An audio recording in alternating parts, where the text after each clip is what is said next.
Fala galera, beleza? Hoje a gente vai ver como que eu vou utilizar esse comportamento do app para ele atualizar o saldo e também fazer a parte de adicionar esse efeito aqui, né? Que é um efeito bem básico que a gente chama de shimmer, mas a gente vai ver isso de forma mais detalhada e como a gente pode melhorar isso no futuro, beleza? Vamos lá então. Pois bem, então o que a gente tem feito até então, né? A gente tem estruturado o nosso projeto baseado num processo, né? Num ciclo de desenvolvimento em que a gente tem que entender primeiro qual que é o problema que a gente vai resolver e depois a gente vai implementar isso em código.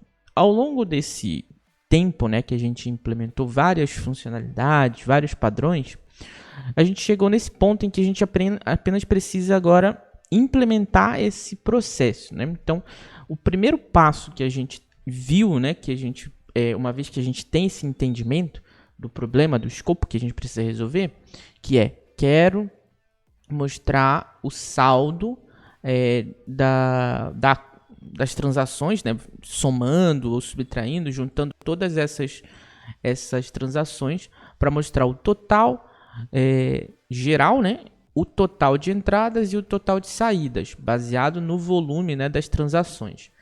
Existem abordagens em que a gente faz esse processo pelo lado do cliente, né, pelo lado do aplicativo, e tem processos em que a gente pode fazer isso pelo lado do servidor. Hoje a gente vai ver uma forma de fazer isso pelo lado do servidor, então a gente só vai consumir digamos, fazer a chamada desse endpoint, dessa query da API GraphQL, para ela me retornar aqui o total de saldo, o total de entrada e o total de saídas, beleza? Para isso a gente precisa ir lá no nosso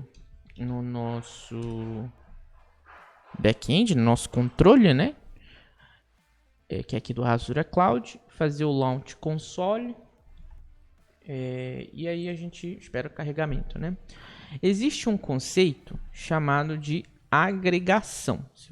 Eu estava até lendo sobre isso aqui. Aliases, né? Que é a proposta de que você precisa agregar informações e retornar isso para o cliente, certo?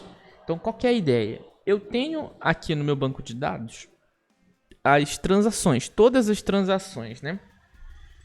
Então, se eu quisesse pegar todas as transações de todos os usuários, eu poderia fazer dessa forma, né? Fazer uma query aqui e aí eu buscaria todas as transações de todos os usuários. Nesse meu caso, eu tenho apenas um usuário, que é o usuário que está logado no aplicativo nesse momento, né?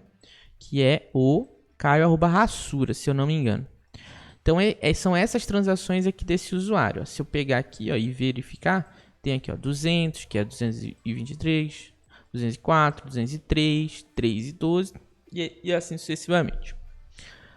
Agora, eu preciso somar, né? Preciso fazer, digamos, o processo de agregação desses valores aqui. Ó. E aí, é justamente aqui que a gente faz. A gente tem... no processo de transação, a gente poderia recuperar essas informações, somar isso tudo na mão, ou a gente poderia simplesmente usar o Transaction Aggregate, né, que ele já dá para a gente, uma vez que a gente cria uma nova tabela no nosso banco de dados. Então, isso aqui já vem, digamos, de graça para a gente aqui da API do Rassura, né? Então, o que a gente vai ter que fazer? Seleciona o que a gente quer, né? Nesse caso é uma Transaction Aggregate. E aí a gente tem algumas operações aqui, ó, que isso é feito diretamente no banco de dados. A gente tem média, o valor máximo, o valor mínimo, e aqui a gente tem a soma. Se a gente fizer essa consulta aqui, ó, Transaction Aggregate Sum, que retorna o value, ele vai retornar justamente o valor total, tá? Que tecnicamente é esse valor aqui. Beleza, entendido, tudo certo. Agora eu quero pegar o valor total das entradas. Como é que eu faria isso? Então eu venho aqui, faço a agregação da mesma maneira, somo o valor, só que aí eu vou filtrar, né? Where, então eu tenho que fazer um filtro baseado no valor dessa transação. E aqui tem as condições, né? Que é igual, esse GT aqui ó, é greater than, que é maior que, tem o lesser than. Então, se a gente vier aqui na documentação do Hasura, deixa eu ver se está aqui. Hasura Graphic Engine Documentation. A gente vai ter, eu acho que tem alguma coisa aqui relacionada a isso. API Reference, Carry Mutations. Deixa eu ver se tem alguma coisa aqui. Deve ser por aqui relacionadas às definições do objeto, dos argumentos, algo assim. Em que a gente faz essas avaliações com... Aqui, ó. Então tem aqui, ó, operadores genéricos, ó. Então esse underline e que, né, no contexto aqui do GraphQL, do Hasura, é o equivalente ao igual lá do PostgreSQL, beleza? Então tem tudo isso aqui, ó. Tem o negação, tem o greater than, que é o maior que, menor que, maior igual. Então tudo isso aqui está bem documentado. É por isso que a gente sugere justamente todo o tempo a leitura e o consumo dessas documentações quando a gente está aprendendo alguma coisa nova, né? Principalmente entender como as coisas funcionam é uma habilidade que é muito boa de ser desenvolvida enquanto desenvolvedores. Então a gente tem aqui, ó, a gente vai fazer a verificação se... ou a gente vai pegar todas as informações em que o valor seja maior que zero, né? Greater than zero. Então a gente retorna aqui, ó, o valor maior, né? Digamos, a soma dos valores que são maiores que zero. E aqui a gente pode fazer também a verificação se esse valor for menor, né? Lesser than. Como não vai afetar em nada se ele for igual, né? Não vai afetar a soma, então tá aqui o valor que é igual a zero. Beleza, então a princípio a gente tem as nossas 3 operações que a gente precisa retornar. Mas como que a gente faz isso de uma só vez, né? De uma só chamada? Se eu tentasse, por exemplo, fazer isso aqui, ó, fazer essa chamada aqui e colocasse apenas um GT, que é a primeira coisa que eu pensei, né, ao fazer essa operação, ele dá um erro, ele diz que há uma inconsistência nos argumentos. Aí o que eu fiz? Eu estava vendo aqui que isso pode ser um erro comum, né? Para quem está aprendendo, e aí eu achei esse material aqui, e eles não me falaram muita coisa. Foi aí que eu entendi que haveria a possibilidade de eu criar, né, algumas, digamos, as variáveis, né? E é exatamente esse aqui, ó, quando ele me orienta a fazer o uso de aliases, né? Que são os apelidos das carries e tal. Foi até aqui que eu abri essa página aqui, ó. Então, qual que é a proposta disso, né? Uma vez que a gente tem a noção de que o que a gente está fazendo são chamadas, são operações que retornam objetos através de argumentos, a gente entende. Aí começa a se conectar, né? Que são objetos e argumentos. Os argumentos são como se fossem os parâmetros que a gente passa para as operações, né? E os objetos são esses retornos que a gente espera. E aí o que eu estou fazendo aqui? Já que eu não consigo fazer isso aqui, essas 2 operações de uma só vez dessa forma, a sugestão de resolver esse problema é justamente a utilização de aliases, né? Que é você atribuir um valor a uma informação que deve ser retornada. Então, foi aí que surgiu essa necessidade aqui, ó. Então, se eu fizer dessa forma aqui, ele vai me retornar dessa forma aqui. Foi então que eu entendi que eu tinha que fazer justamente essa formatação, né? Então, qual que é a ideia aqui, ó? Se eu estou atribuindo uma variável, né, atribuindo um retorno a uma variável, eu posso retornar esse objeto como sendo do tipo, qualquer tipo, né? Então, essa informação aqui, tipo, já se torna a minha informação, sei lá, tipo 1, ou nesse caso seria o retorno 1, e aqui retorno 2, teoricamente, certo? Então, isso já funciona. Então, dessa forma aqui, a gente já consegue ter uma noção de que, bom, agora eu entendo que quer dizer que esse retorno geral é um data que está vindo, um objeto que está vindo, e os meus objetos eles podem ter o nome que eu quiser, uma vez que eu estou definindo isso através da minha carry. Percebe? Então, dessa forma aqui, a gente consegue resolver alguns dos problemas que a gente tem Por exemplo, quando a gente quer fazer chamadas de API REST, que a gente tem que fazer chamada para um endpoint, para outro endpoint. Isso eu tive em outro projeto que eu participei, que tinha uma API REST e a gente tinha que fazer uma busca de vários saldos. Então tinha o saldo 1, saldo 2, saldo 3, e a gente tinha que fazer a mesma chamada várias vezes. Isso aí eu achava bem complicado, bem chato mesmo de fazer. E aí dessa forma aqui eu achei bem mais interessante, que a gente faz uma chamada e isso, quem vai ter esse trabalho de fazer isso é justamente o meu back-end. Eu só tenho que chamar a informação que eu quero, percebe? Então essa é uma ótima maneira de realizar esse procedimento, né? Então, nesse caso aqui, eu quero o meu valor total. Como é que eu faço o meu valor total? Então, considerando que eu tenho o meu valor total, né? Eu vou até copiar daqui. E eu vou jogar aqui, ó. Retorno 1, nesse caso, eu vou chamar de total income, né? Que é o valor total. Esse aqui eu vou chamar de total... na verdade, eu vou chamar de total balance, né? Que é o saldo geral, né? Balance. Esse aqui é o total income e esse aqui vai ser o total outcome, que é o total de saída, né? E aí o valor total, ele não tem filtro, ele só retorna tudo, né? Então, ele pode ser dessa forma aqui. O total balance vai retornar o valor total de tudo.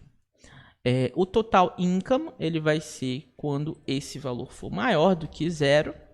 E o total outcome quando ele for menor, lesser than. Então a gente pode ter dessa maneira as três informações: o valor total, que é o total balance, o total income e o total outcome. Pronto, a gente vai ter, uma vez que eu fizer essa chamada aqui, essa query, eu vou ter o retorno desse objeto e eu vou poder trabalhar esse objeto como eu quiser. Eu vou chamar essa query de get balances. Podia ser get balances, get all balances, não importa. Podia ser carry, my carry, enfim. Porque eu estou seguindo um padrão que eu mesmo defini aqui, né? De nomenclatura. Então eu vou colocar get balances. E o que a gente vai fazer? A gente copia isso aqui, né? Uma vez que a gente já sabe que funciona. E a gente vem aqui para o nosso código, né? São as nossas carries. Então tá aqui a nossa, assim como a gente tem o get all transactions, a gente tem o get balances, né? Então tá aqui. Essa mesma informação eu coloquei aqui, ó. Get carries, tal, é a mesmíssima informação, tá? A única diferença é que eu coloquei ela embaixo, essa aqui tá em cima, mas podia ser exatamente isso aqui, ó. Vou até copiar e colar aqui para ser a mesma coisa. Aqui, deixa eu ver se tá tudo certinho. OK, acho que eu tenho que prettify aqui para pegar tudo certinho, formatado. E aí eu coloco aqui. Pronto. Tirar esse espaço aqui. Já era. Peguei a informação. Agora, o que eu posso fazer? Uma vez que eu tenho isso definido, essa vai ser a minha carry.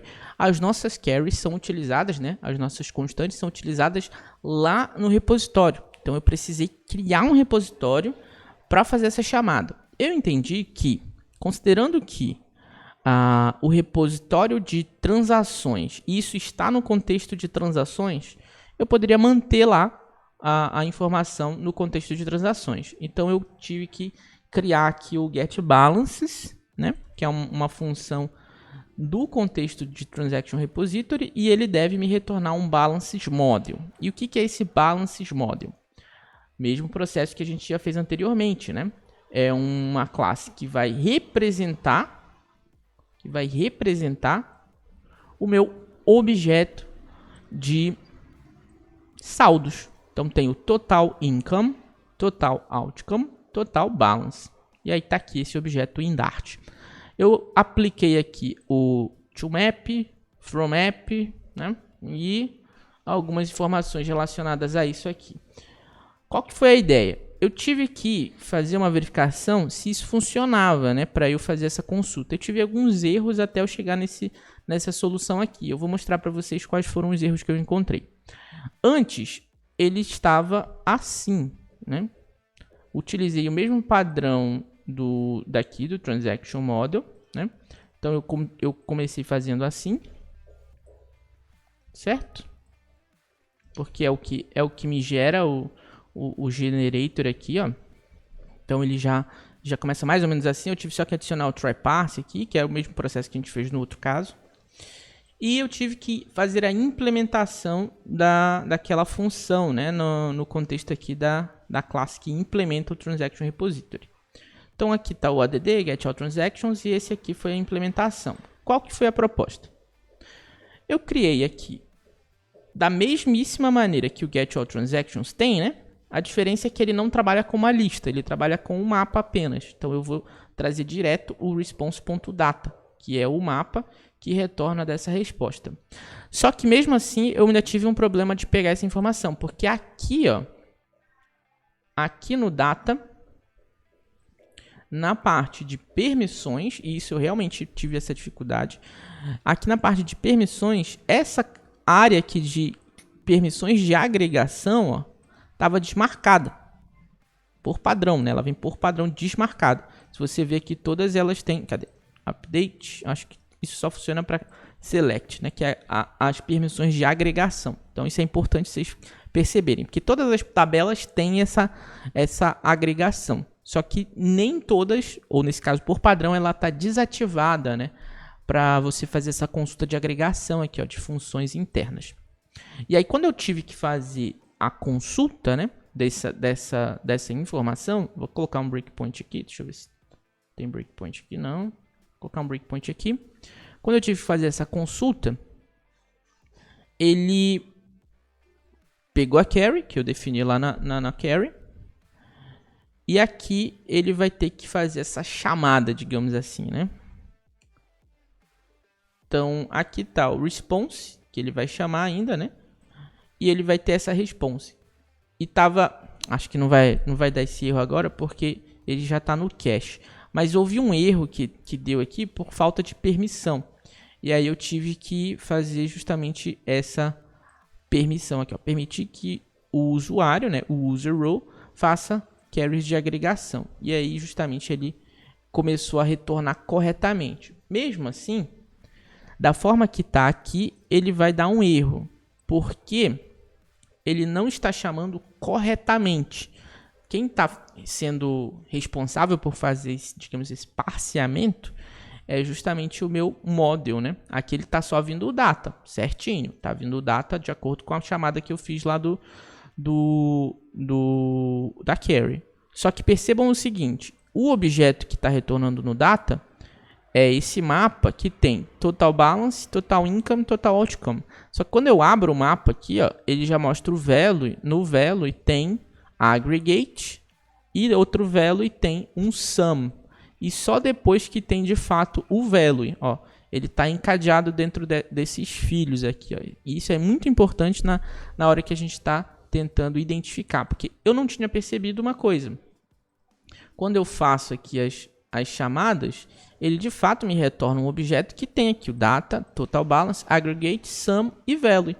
Então é muito interessante a gente prestar atenção nesses pequenos detalhes que às vezes fazem muita diferença na hora que a gente está fazendo a parte da implementação do código. E aí quando eu vou lá para o map, tanto que eu vou colocar aqui um breakpoint, ele está vindo certinho o mapa, porém na hora que ele vai fazer a parte do parseamento, ele estava dando um problema, né? Tava dando um erro. Porque qual que é a ideia aqui, ó? Cadê? Deixa eu ver aqui, voltar para cá, from map. Ele está retornando 0 aqui, ó.